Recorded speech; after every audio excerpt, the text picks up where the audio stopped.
What kind of advice do you have to homeowners? Practicing that preparedness. Starting the conversation now is always going to be a benefit to any association out there. Welcome to the Recovery Report Live, Global Pro's deep dive into relevant business and insurance topics, providing actionable takeaways and valuable insights.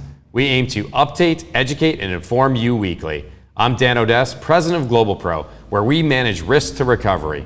For more than a decade, we have represented thousands of businesses and community associations in the placement of insurance and the recovery from over $1 billion in damages. We are your source for insurance news you can use. In this week's episode of the Recovery Report Live, we are going to take you through some important words and terms you should use or avoid next time you experience a loss. Let's start with water.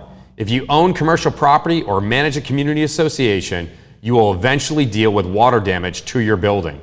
A common situation is a pipe break. Water escapes and damages the flooring, ceiling, walls, and other finishes on the interior of the property. Typically, a property manager or owner picks up the phone, calls the broker, reports that an area of the building was flooded. They may even be grateful that the water only damaged a small area.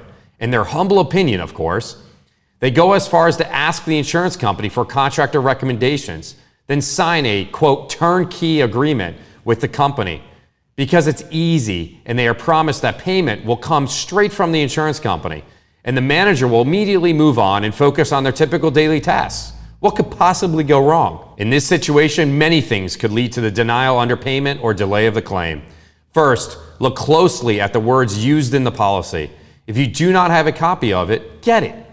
The policy defines words and sometimes those words exclude coverage. So in this situation, it was not a flood, it was a water loss. The covered cause of loss is water. A flood is significantly different and covered by flood insurance, not property. Secondly, do not act as an expert. And if the loss just occurred, there's no way that you know the full extent of your damages. Take your time and fully assess your situation. If and when the insurance company asks you about the extent of damages, advise them that your investigation is ongoing. It is the same excuse we routinely hear from the insurance companies months, if not years, after their first inspection of the property. So it must be a reasonable response for you as the policyholder. The fact is, you don't want to inadvertently limit your coverage, and again, you simply do not know the extent of the loss. You are still mitigating damages. You are still investigating the cause. Simply put, you are still investigating the extent of the damages. Third, be careful retaining contractors, especially those recommended by your insurance company. Ensure that you have someone that has your best interest in mind. You are not looking to value engineer your repairs or cut corners. You want your property restored to a pre-loss condition. Some contractors, mostly those recommended by insurance companies, have long established contract relationships with insurance companies. Think about it. Their primary source of business is the insurance company, not you. Also, be careful assigning your rights over to a contractor, especially your rights to accept or dispute a payment. If you do, you may find yourself thrusted into a lawsuit without your consent. Remember, the money paid to a contractor by your insurance company is still your money. It is the benefits you paid year after year. Treat it that way and protect your rights. Don't push it aside. So a quick review. Get your policy. Take the time to understand what cause of loss you are covered for. Don't act as if you are the expert, and don't assign away your rights to a contractor. In the next week's episode, we will take this a step further and discuss how to properly hire contractors and experts to assist you with investigating your damages and making repairs. These episodes will help you protect your rights and bottom line, something our next guest knows a lot about. Welcome to the show, Mr. Winston Woods. Throughout Winston's career with Advenir, he has underwritten over $1.25 billion of institutional-grade multifamily acquisitions, 33 properties totaling over 10,000 units. His duties at Advenir include analyzing various value and enhancing strategies for potential acquisitions and providing recommendations to the principals based upon analysis of micro-markets in which each respective asset is situated. He works to determine the optimal methods needed to increase returns on investors. Thank you so much for taking the time to join us, Winston. Thank you, Daniel. Pleasure to be here. You would certainly agree that we are in some interesting economic times. Last time we were in this situation wasn't long ago. What is your real estate outlook for the remainder of 2020, and how might things develop or change going into 2021? Absolutely. Our industry has certainly been shooken up through this pandemic. And we've been seeing a lot of trends that were already in place become accelerated through COVID-19. I want to give a little background about Advenir and how it relates to what we've seen change in the industry. So Advenir was founded in 1996. We are owners and operators of institutional quality multifamily assets, so large, stabilized, income-producing apartment communities across the United States. Some of the trends that we've seen accelerate through COVID-19 is going to be an increased focus from gateway markets to Sunbelt markets, as well as an increased focus from other investment product types in real estate, such as office or retail, hospitality, and a focus on multifamily. Well, I see a lot of references, obviously, in your marketing materials. That's all great information. I mean, you guys have been along. You've seen the ups and downs, clearly. 1996 was quite a long time ago, and it's painful to even say that, considering I'm headed into my 40th birthday. But you know, and since 1996, we've seen so many ups and downs. But in your marketing materials, you guys talk a lot about micro markets.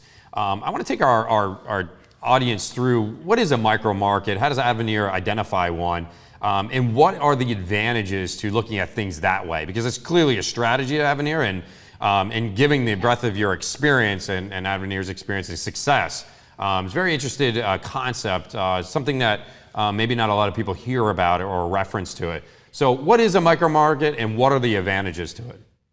Absolutely. So during these times, it's more important than ever to seek out the exact location within a market that is performing well and through these hard times. So, for example, right now, the deal that we're acquiring is in Atlanta, Georgia, which in general is a strong primary market, although you need to focus exactly where you want to be within Atlanta. For us, we're in the Western East Cobb submarket. You have highly ranked schools, high home values, hard to replace apartment stock in that community, very high cost to build. And those are some of the fundamental things that we look for. We want to see rents that are still trending positive, vacancies that are staying stable. And those are things that we're seeing in that micro pocket of East Cobb, Marietta, Georgia. Other markets right now are experiencing rent decreases, increases in rental concessions, giving away free rent, and increased vacancy, as we've seen almost 2 million millennials move back home since March. So these are things that we're all factoring into our own portfolio, as I'm involved not only on the acquisitions frontier, but also on the asset management frontier, managing the assets that we currently own. And that we're paying very close attention to is how we're going to manage renewals, rent growth, vacancy. With our projections in Atlanta, although the market right now is still trending positive, we are forecasting in our underwriting for the next 5 years that it will take that amount of time to return to the level of income they're producing now. And that just comes back to our conservative nature. We were founded by Steve Vakito. He was a CEO. We take very conservative steps in our underwriting. And so in Atlanta, we found a micro pocket that is performing substantially better than all others during this COVID-19 crisis. But for us, we're still going to underwrite and project that vacancies will go up. Concessions and specials will be needed. So, and you talk about concessions and things like that, and it kind of brings me to my next question, and something we saw a lot of coming out of the last downturn, in large part because of the cause of the issue. Obviously, we're in a very different situation now. The cause is very different than the last downturn. But with any of these big swings that we see, a lot of regulation usually follows. How do you see these regulations impacting these micro markets and changing really investors' interest in future deals? Exactly. So it all comes back to following those core fundamentals. We invest in stabilized income producing assets, and we focus on those micro pockets within each market. They're going to have strong demographics. So as you've mentioned, we've collected over 96% of rents thus far through COVID-19, which is right in line or just above the national average. And it's all based upon your acquisitions criteria from the beginning of wanting to choose a neighborhood that has good schools and longevity, and also paying attention to supply of new product. Many markets currently now, I've seen in Southwest Florida, for one example, you have a lot of new product that's coming available, and they're needing to use a lot of those concessions, 1 month free, 2 month free, to lease those properties up. That's something that we pay very, very close attention to when we're acquiring an existing product. We want to acquire a product that doesn't have too much supply. You want to have a great demand, high occupancies, and rent growth. And I think rent growth is obviously very important. In our last week's episode, we were talking about community associations and a potential rise in delinquencies. And I know right now there's reports coming out which are actually favorable to multifamily, where they're in some regards where they're seeing in some places where they're actually haven't seen tenants not pay, and then others they're experiencing a significant amount of back owed rent. In July 2020, and I'm just going to read right straight from it, the National Multifamily Housing Council was reporting 95.7% of apartment households paid rent. And obviously you're looking at data, and data is king. And Global Pro certainly knows that when we invest in technology, that data drives decision making. And here we're looking at some data related to multifamily stuff. So this seems to show continued strength in the multifamily sector, and I think that's what you're talking about when you're looking at these micro markets. Does Advenir see a downward trend, or do you expect a similar stable environment moving forward with regards to rent? You're saying an increase in vacancies. Are you saying that there's going to be less renters, or are you saying there's going to be less people paying rent? What is your expectation going forward? Yeah, so our expectation moving forward is we are factoring in softness with rent growth and with vacancies.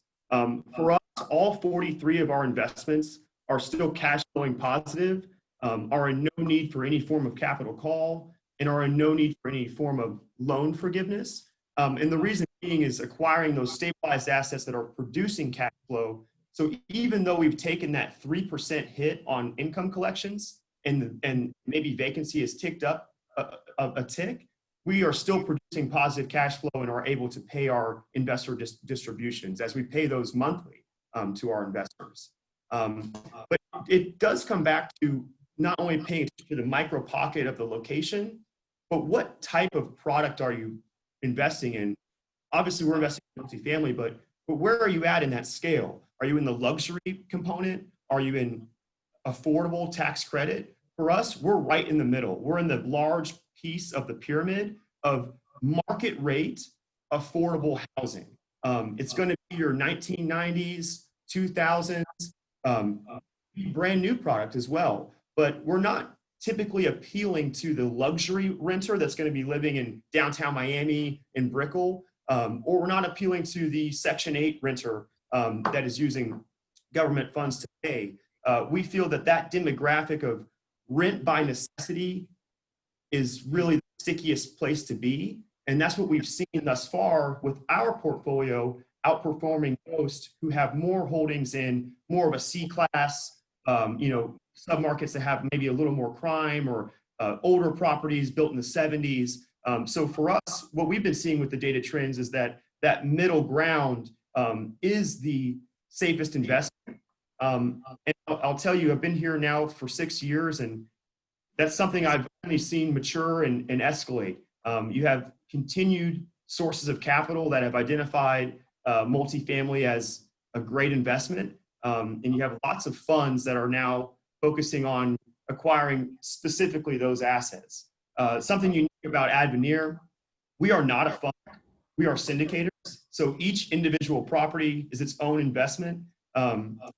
That comes and has a large effect on how we underwrite. We're not compelled to place capital. We want to invest in properties that are going to perform. And I think that's an important distinction, and it's definitely I'm glad you clarified the idea between being being a syndicate. Another thing you're talking about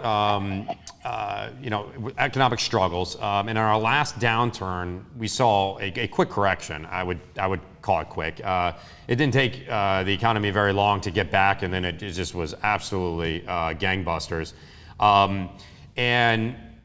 Now, obviously, we've had this downturn through the pandemic. Is Advenir playing it safe, or are you bullish on the real estate investment? Yeah, I would have to answer that we are both. So we're absolutely bullish on the foundational drivers behind multifamily.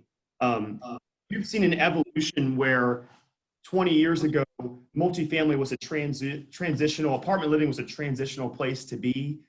Now, multifamily communities are long-term living for some individuals, young families starting out and living in apartments. So for us, there's a continued push of demand for this product. Year over year, you can see the reports from the National Multi-Housing Council. There are not enough units built every year to keep up with the demand supply. So we are very bullish on the product type as a whole, but we are being very cautious and very selective. And we've been very cautious and very selective for the last 3 to 4 years.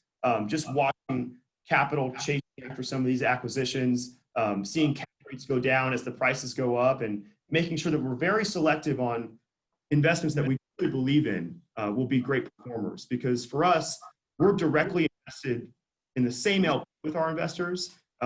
We don't collect any asset management fees along the life of the investment. So for us, it needs to be a win-win.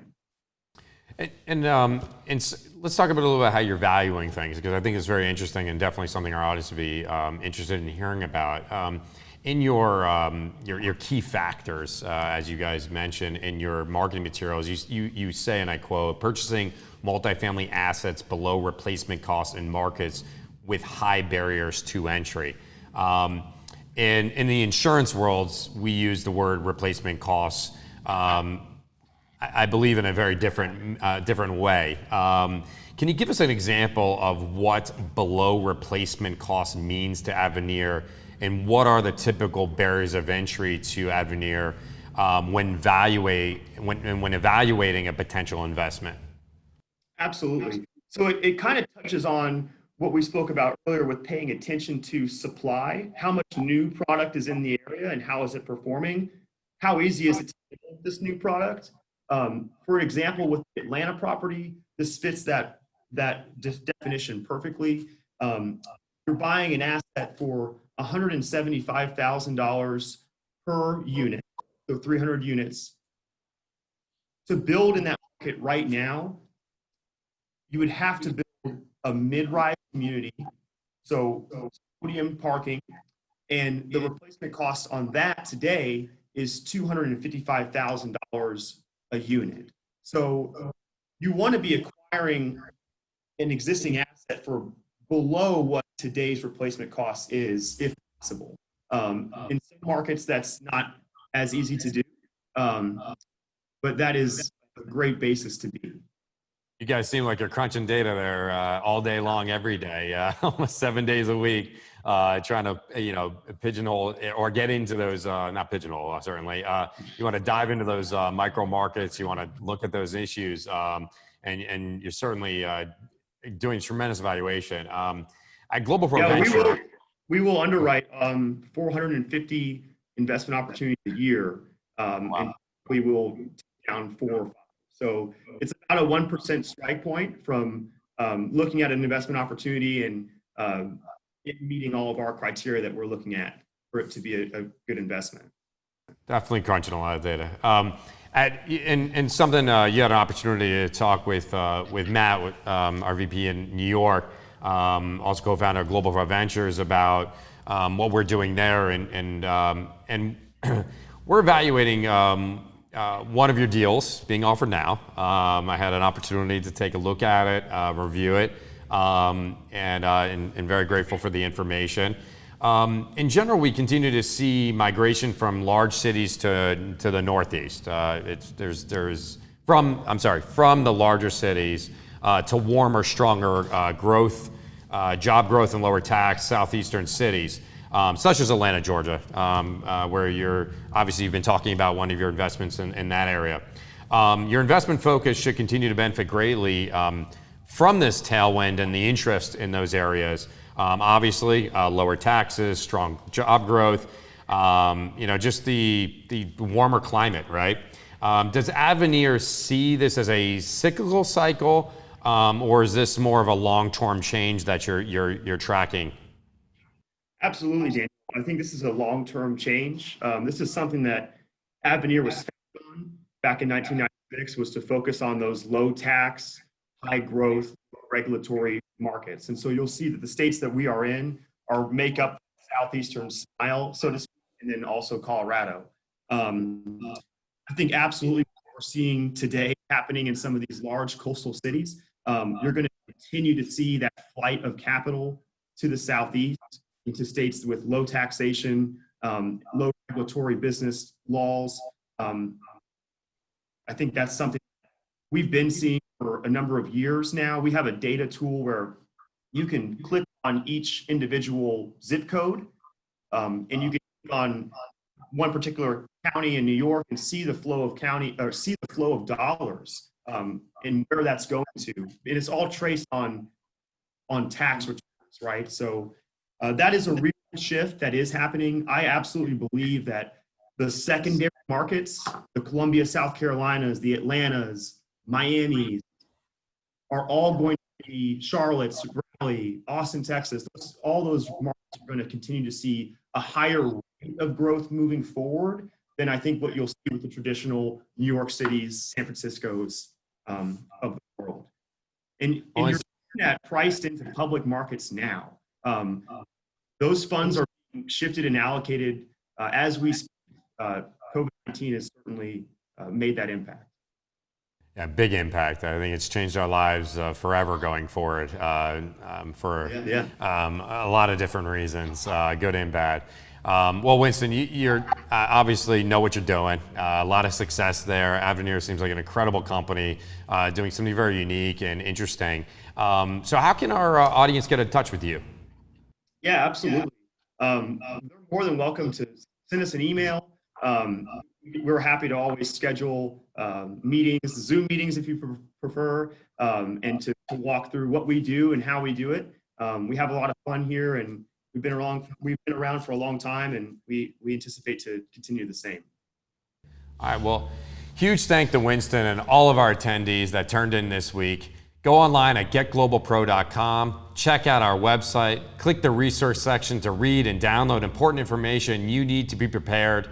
Be sure to check out our YouTube channel to watch today's broadcast, and like us, follow us, and engage us on all of our social media platforms. We love to connect with our clients and community, so call us anytime or shoot us an email. Remember to tune in next week. We will take this a step further and discuss how to properly hire contractors and experts to assist you with investigating your damages and making repairs. Again, thank you, Winston, and all of our attendees for tuning in this week on the Recovery Report Live.